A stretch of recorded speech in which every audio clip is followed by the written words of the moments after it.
October 14th, Mercy House went away and Illumination Foundation took over. Mm. And on October 2nd, I had a portacath placed. And then on the day that they took over, I went for my follow-up appointment for my portacath. Mm-hmm. And nobody gave me a hard time leaving, just like nobody ever did when it was Mercy House. They just knew that if I was wearing a suit, I was going to courthouse. If I was wearing a do-rag and jeans, I was probably going to medical. Mm-hmm. Mm-hmm. Because I'd always wear a wig when I would go to court. Yeah. Wigs are extremely hot, so. Mm-hmm. Mm-hmm. So I left as usual without any issues, whatnot. But then when I came back, I was told that I could not return to the premises because I never got permission to leave. And I said, what are you talking about? I never get permission. I just leave. Mm-hmm. Yeah. And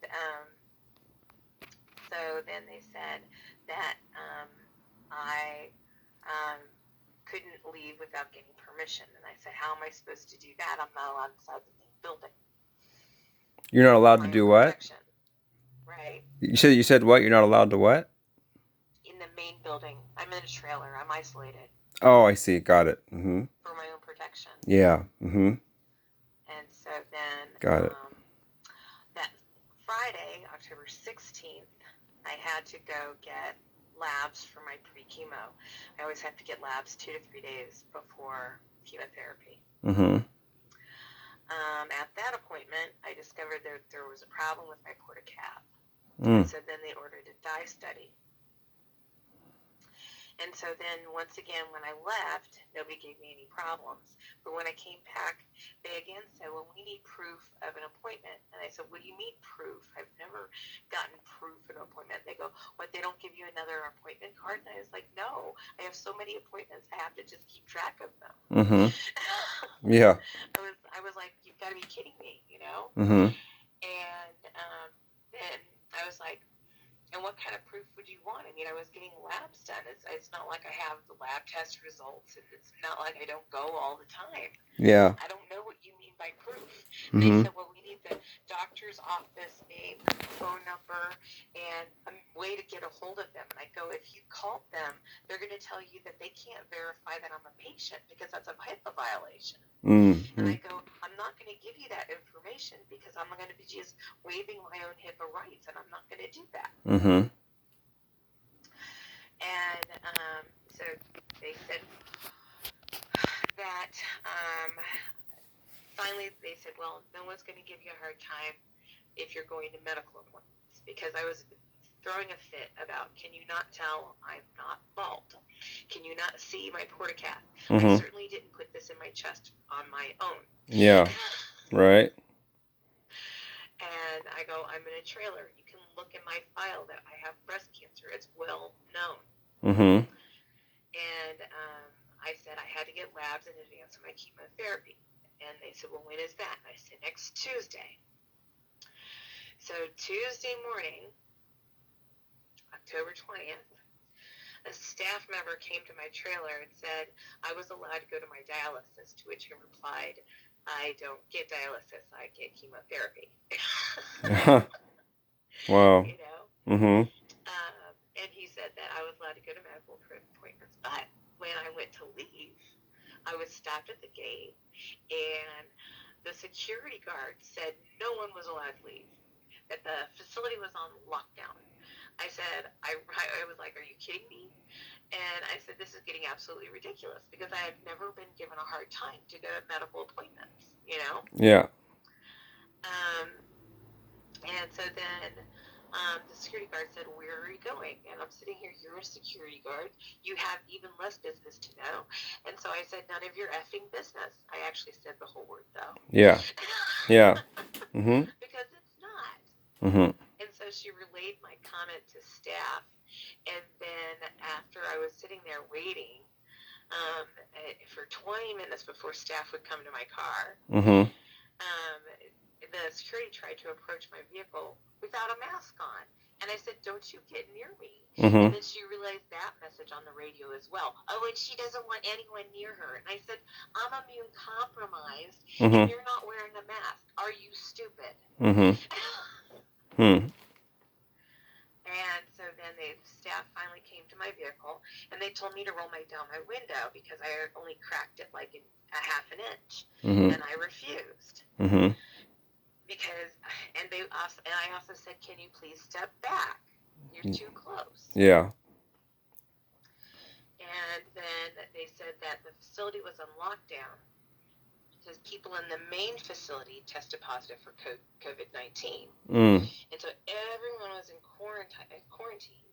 And I could only leave for appointments if I verified them in advance. Mm-hmm. And I asked again, how did they want me to verify medical appointments? Mm-hmm. And they said again that I had to come in and call the facility, come into the main building, which they just told me it tested positive for like 12 to 15 people. Wow. And I said, I haven't been in that building for 5 minutes, and there is no way I'm getting anywhere near it. Yeah. And they said, again, they said, well, they want the phone number so they can call the office. Again, I said that's a HIPAA violation. They said, well, they may not have the right to call, but I could call and put them on speakerphone. I said, I have never done something so embarrassing in my life, and I'm not about to start to now because you can't circumvent HIPAA for some stupid rule. I go, it's pretty clear what I'm doing. Mm-hmm. And so they gave me a hard time. They told me if I left, that I wasn't going to be allowed back, and I would be voluntary exiting myself from the program.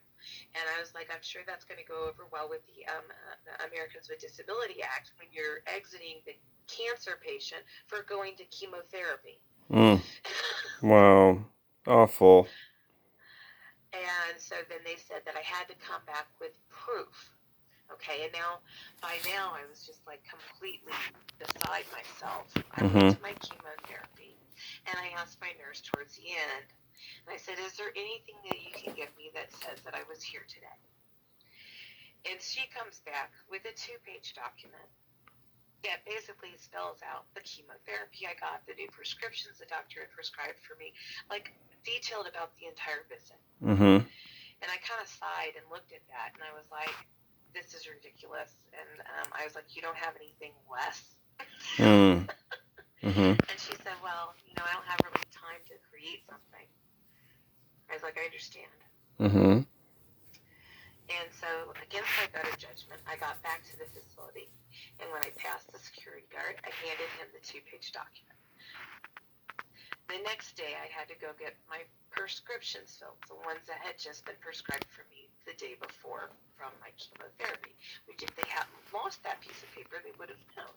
Mm-hmm. And I said that I was leaving to get my medication. This time, they did not give me a hard time leaving. Mm-hmm. When I came back, I also was not giving a hard time getting back on the premises. However, I got back on. I have my 2 unopened prescription vials with a receipt that said the time and date, the CVS that I went to, that I was picked up approximately 20 minutes before I returned. And I handed the receipt to the security guard. And so I wasn't given a hard time. Mm-hmm. Then the next day, I told them I have to go for a COVID test because I have a procedure on Wednesday. I told that to the person at dinner. I told the person at breakfast the next day on Friday. I told the person who came around for temperature checks. Mm-hmm. And then I went to leave, and 3 staff members now come to my vehicle, ask me to roll down the window, and none of them are social distancing. Mm. I again refused to roll down my window. Mm-hmm. And they said, you're not bringing us proof. And I go, are you kidding me? I, against my better judgment, gave you a 2-page document. It's not my fault that you lost it. She goes, all you gave us was a receipt. You said you were going for chemotherapy. And I said, no, I said I was going for my medication. I guess you were confused. Mm.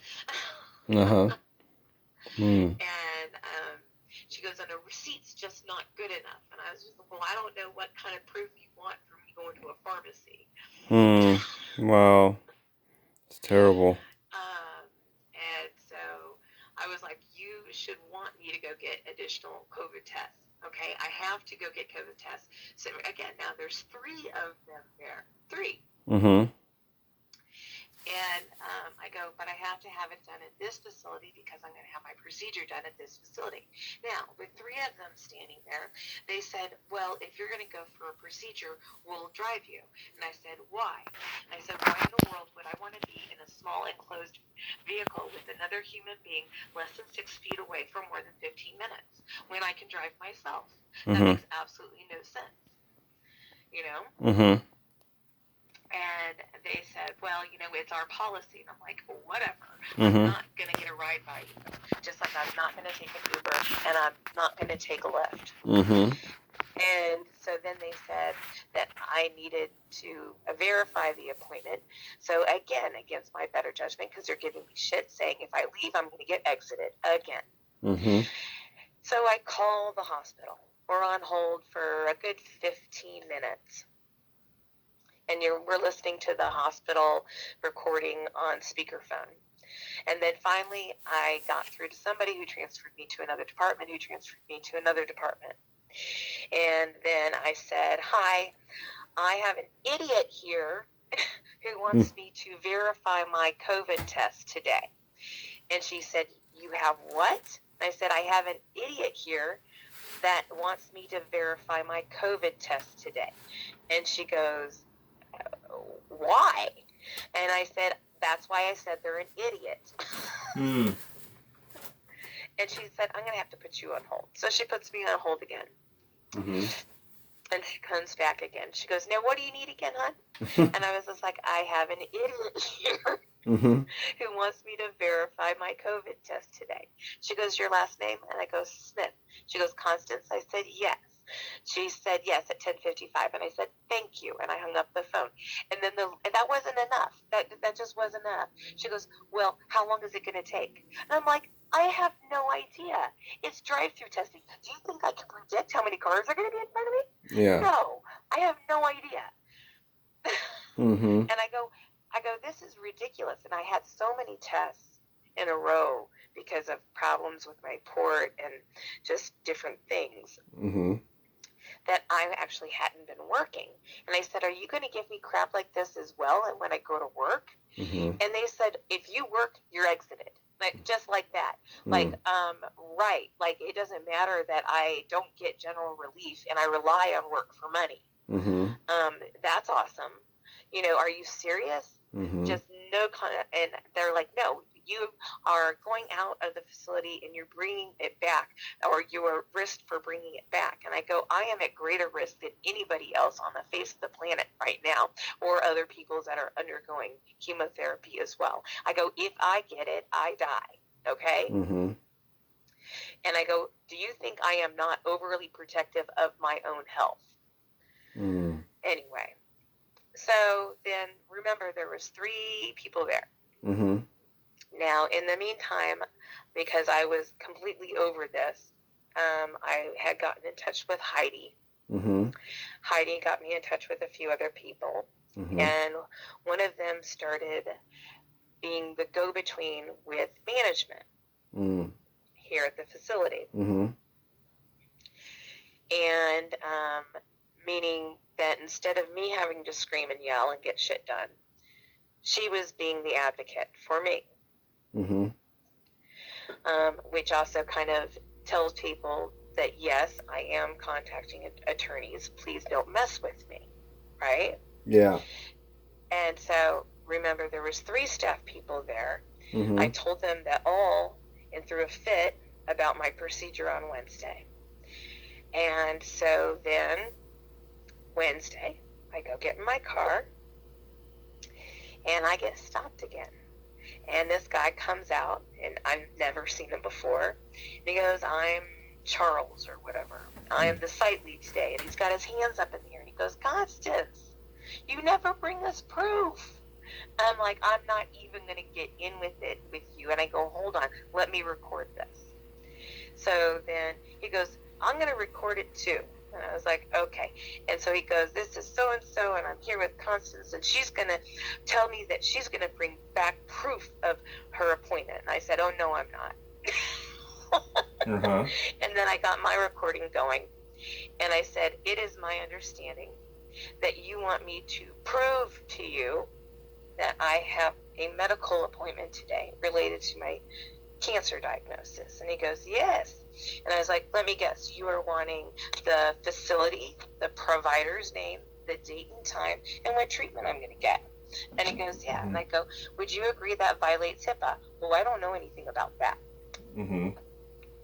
And I go, well, it does. And I go, now, has anyone in the trailers tested positive for COVID? No. And I said, have I been within 6 feet of a single human being in the main facility for more than 15 minutes ever? And he goes, well, I've only been here a couple of weeks. And I go, I understand, but I haven't been in the main building for my own protection, despite the fact that you guys keep telling me that I have to go in the main building, for over 5 months. Mm-hmm. And so then he said, well, as long as you, he goes, do you know how long it's going to take? You know, and I was just like, it's a procedure. No, I have no idea how long it's going to take. And he's just like, okay. And he's like, all right, take care. Are we good? I'm like, okay. I don't know why you had to come up to my car. Oh, and he said, do you ever tell anybody or do you ever ask about these appointments? I was like, yeah, 3 people last Friday. And so it was just like, are you kidding me? You people are clearly not communicating with each other at all.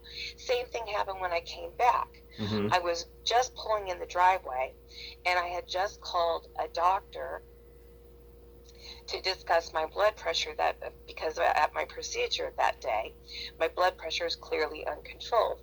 Mm-hmm. And so I was talking to him because I couldn't get into a primary, and I wanted to know how bad he thought it was. He's an urgent care doctor, on whether or not I should go to an urgent care. Yeah. And because it was normally my blood pressure would run like 180 over 90, okay? Mm-hmm. But this time it was 123 over 102. Mm. They're so close together, that's bad. Yeah. Huh. Yeah. And so hypertension is one thing. Another thing is a low systolic with a high diastolic, a very high diastolic. Okay. And so I was placed on hold at the gate. Again, they stopped me, and I had to sit and wait. Well, by the time they got to my car, the doctor had answered the phone. And so I was talking with him.